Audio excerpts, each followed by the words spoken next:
Olá pessoal, hoje aqui eu estou com o Edson Carlos, que é o presidente executivo do Trata Brasil. Para nós, do portal Tratamento de Água, é uma honra a gente fazer esse tutorial, que é a opinião do portal, agora em conjunto com o Trata Brasil. A nossa ideia é juntar nossas forças para uma ideia comum, são opiniões comuns que a gente tem, com relação a essa crise hídrica, em relação ao saneamento como um todo. Então a gente pensa o seguinte, que é mais importante do que tentar entender o porquê que chegamos a esse ponto, é tomar as atitudes certas para a gente sair dessa crise, que não vai ser fácil sair.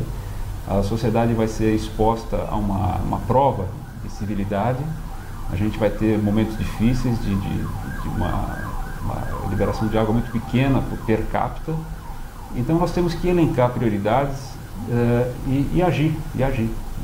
Ao invés de ficar procurando culpados, acho que lógico, isso é importante, mas para nós técnicos da área temos que agir. Então o primeiro ponto que eu queria colocar, essa obra nova que o pessoal está colocando, que é a ligação de dois reservatórios, o reservatório do Paraíba do Sul, com um dos reservatórios do Sistema Cantareira, de 800 milhões. Quer dizer, na minha ótica, essa obra seria a 6ª ou 7ª prioridade. Então o que nós temos que fazer hoje? O Edson também vai comentar. Nós temos que tratar todo o esgoto gerado, não só em São Paulo, no Brasil inteiro. Nós temos que tratar todo o esgoto adequadamente e, se possível, uma boa parte dele fazer o reuso indireto e trabalhar nas perdas das redes. Isso é fundamental. Eu queria que o Edson, que é um parceiro já de muito tempo, desde que eles fundaram aqui o Trata Brasil, que é uma entidade sensacional, brigando muito sobre essas questões de saneamento, já não é de hoje. Edson, muito obrigado por me receber aqui no Trata Brasil e muito obrigado por a gente poder defender essas ideias juntos. Eu que agradeço, é uma honra poder participar desse editorial. E é isso, né? A situação é trágica, não precisa falar. Nós no Trata Brasil estamos falando disso há pelo menos 8 anos, né? Da dificuldade dos municípios cumprirem metas e indicadores de melhoria, principalmente na coleta e tratamento de esgoto. Esse portal é técnico, mas só vale relembrar que nem metade da população brasileira tem coleta de esgoto ainda, e só 39% dos esgotos do país tem algum tipo de tratamento. E, infelizmente, a grande São Paulo não é muito melhor do que isso.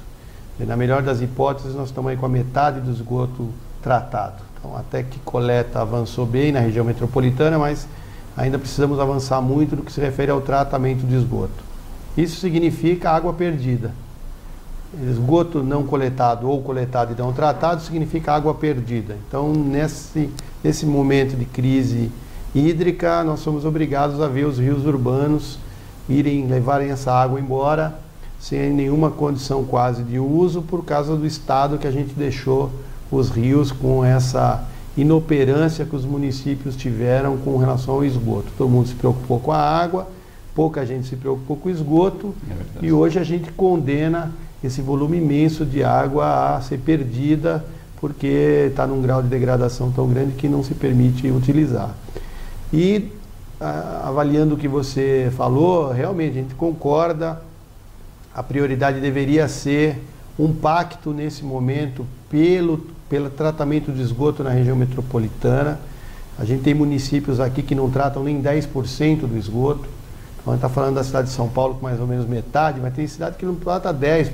Nós temos o ABC, toda a região do ABC trata muito pouco esgoto, Guarulhos, Osasco, Mogi. Então, são cidades enormes que jogam volumes monstruosos de esgoto. Quer dizer, se essa água pudesse estar sendo reutilizada, mesmo que para usos menos nobres, mas poupando a sociedade de usar água potável para usos onde ela não precisa, seriam volumes imensos. Sem falar das perdas de água que a imprensa está batendo todos os dias aí. Quer dizer, é inadmissível, nesse ano 2015, a gente ainda está com perdas na faixa de 30% a 40% na região metropolitana. É inaceitável esse número e a gente tem falado disso já há muito tempo.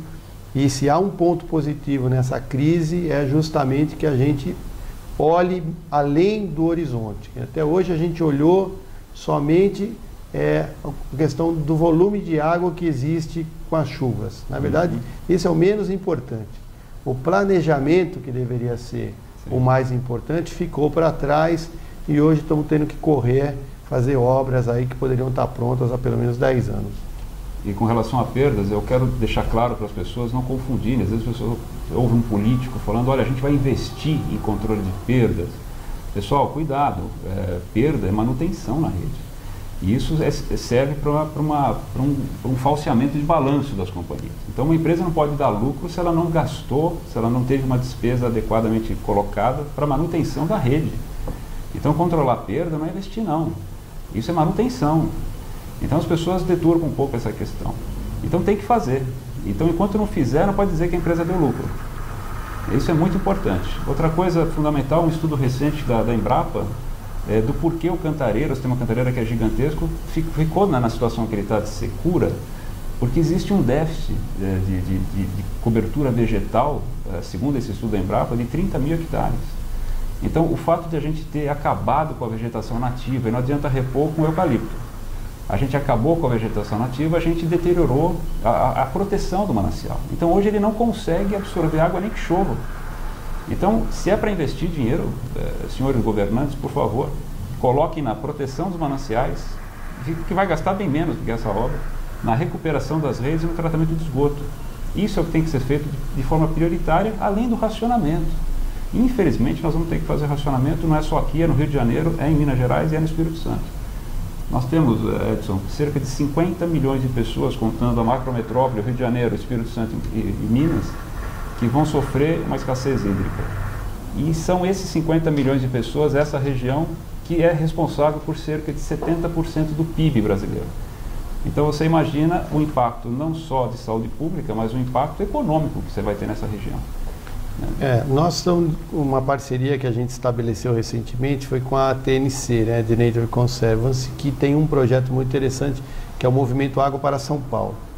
Esse movimento tem duas agendas, a agenda verde e a agenda cinza. A agenda verde é justamente isso que você comentou, quer dizer, como é que a gente vai rever a parte florestal na Grande São Paulo e essa região mais atingida, porque é fundamental recuperar as nascentes, recuperar as encostas, recuperar essas áreas degradadas, porque elas são verdadeiros pulmões de água, quer dizer, elas seguram fazem essa troca com o rio e com as margens.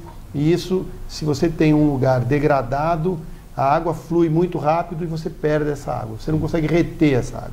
Então a agenda verde, ela está sendo cuidada pela TNC, com mais alguns parceiros, empresas. Agora a Secretaria do Verde entrou nessa parceria e o Trata Brasil está dando apoio para esse movimento Água para São Paulo com o que eles chamam de agenda cinza, que é justamente a cobrança pela coleta e pelo tratamento de esgoto, porque isso é uma coisa só. Eu costumo dizer para a imprensa, que vem muito aqui no Trata Brasil, que nós não temos duas águas. A água é uma só. Sim. Então, parece para o leigo, para o cidadão comum, parece que a gente tem uma água boa e uma água ruim. Sim. Na verdade, a água boa ela fica ruim 5 minutos depois que ela entrou na nossa casa. Então, nós precisamos absorver, usar essa água que está aqui já na macrometrópole, porque senão nós vamos ficar eternamente dependendo de obra. O saneamento não vive de obra, o saneamento vive de serviço, de boa prestação de serviço. Então nós precisamos ampliar rapidamente a questão do tratamento de esgoto aqui na região, reflorestar essas áreas degradadas, então combater perdas de uma forma mais incisiva, mais rápida. Com isso, o volume de água que a gente garantiria certamente é muito próximo dessas grandes obras anunciadas. Nós não estamos dizendo aqui no Trata Brasil, a gente tem uma posição que não somos contra as obras que estão sendo feitas, porque a cidade não para de crescer. Sim. Então, se a gente pegar um universo de mais 1 milhão de pessoas nos próximos anos, não vamos precisar de mais água. Mas o que não dá é para fazer uma coisa e não fazer a outra. Nós não podemos assistir mais a maior parte dos municípios da Grande São Paulo continuar fingindo que trata esgoto. Então, isso não é inaceitável mais nos dias de hoje. Então, assim, bom, ok, vamos fazer as grandes obras, Rio São Lourenço, transpor bacias, ok, mas é muito mais rápido fazer a coleta e tratamento de esgoto e usar essa água aqui na região metropolitana de São Paulo. Eu totalmente apoiado com o Edson, a questão de tratar o esgoto, nós temos sim que tratar 100% do esgoto, hoje a gente trata menos da metade aqui em São Paulo, e fazer o reuso indireto, que é reverter essa água para os mananciais onde a gente tem os sistemas produtores. E, olha só, a gente só não vai poder aproveitar adequadamente a Billings porque nós não protegemos esse manancial. Então, além de ter esgoto bruto, tem lixo. E se tem lixo, tem contaminantes muito mais graves que o próprio esgoto. Então hoje a gente não pode usar uma reserva interessante, que seria a própria BIMS, por estar nessa situação. E as estações de tratamento de água não estão adaptadas para receber esse esgoto, por mais que a Sabesp fale nisso. Eu não posso mandar o esgoto da BIMS para a Itaiaçupégoa, que é o que está sendo dito. Que alguém me desminta, por favor. Então, olha, esse editorial fica aqui, dia 3 de fevereiro, uma honra para a gente estar aqui com o Edson Carlos, que é uma figura queridíssima aqui no nosso setor. Edson, muito obrigado por nos receber aqui e participar disso. Eu que agradeço, sempre à disposição. Nós temos esse papel difícil de tentar mostrar para o cidadão que isso é um direito. Saneamento básico é um direito. Muitas vezes as autoridades fazem a gente entender que aquilo não precisa ser feito. Não, isso é um direito humano, o Brasil é signatário disso nas Nações Unidas. Infelizmente a gente ainda não entendeu o tamanho do problema que a falta de saneamento traz numa cidade.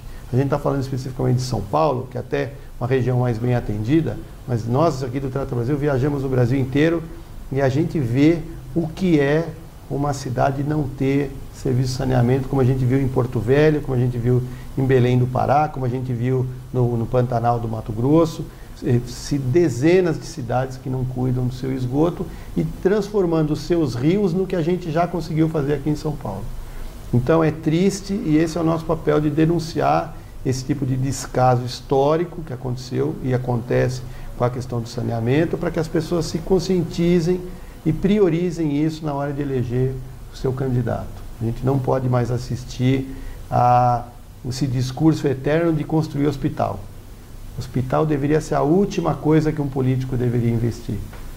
O investimento principal deveria ser não fazer a pessoa precisar de um hospital. Sim. E hoje esse tipo de obra é usada para angariar votos, quando que um bom político, um estadista, deveria trabalhar na prevenção e nada é mais preventivo do que saneamento básico. Então, muito obrigado. Obrigado, pessoal.